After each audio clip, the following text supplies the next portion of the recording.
implementation of the approved budget. Ebi byabobwa kachiko kishengera ka Public Accounts Committee kabana kabugana bahankurugamba Regional Referral Hospital kugaruka mu mwabyare bikiro mu report ya Auditor General. Orukura kachiko Goreth namugana abandi banyishengero babuza Dr. Deus Twesije mukuru w'irwaro rya Regional Referral Hospital okushobora bwenkintu bajanjabera barwiro mutenti abwenki CT scan yabetarukoresebwa kandi erinsia no bundi buherezo butari kugenda kurungi.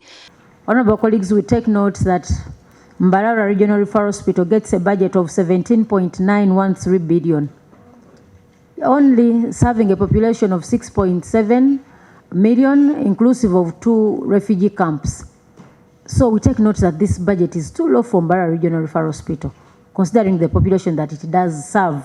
So it's in our interest that we do a bigger bargain for Mbarara Regional Referral Hospital, because the area of coverage, these are 12 districts plus one city. Dr. Twesije mukugaruka mu yajyangu tibine sente kore byona kandi babona billion 1 na million 80 batereze mbera hirwa reri.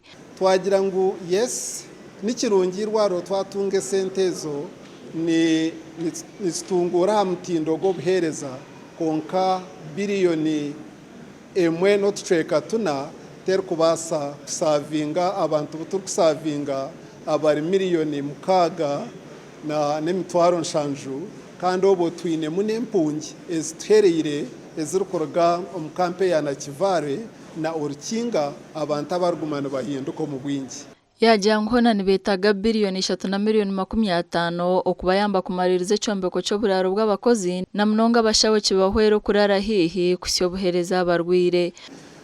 Bashanga twine ekyombeko kirimo enju 32 kukiri kuba kihwire abakozi 32 nibatunga nibaza kutunga chance yo kuturamu hasa cyaturaho habo kuba kikatandaka mu 2021 konka no kuterizo batikikahwire.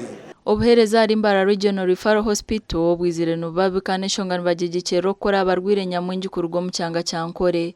Omuganda kurugamura go Women Specialized Hospital nbajyangu baryo mu ibura rya mizige cishija bigambiro Dr. Samone Gorukurirwa rero bwanyuma yo kubuzi bw'abanyishengero barakushitama akakiko ka Public Accounts Committee abwekirwa rero ritangiye kusubaza mbuhereza.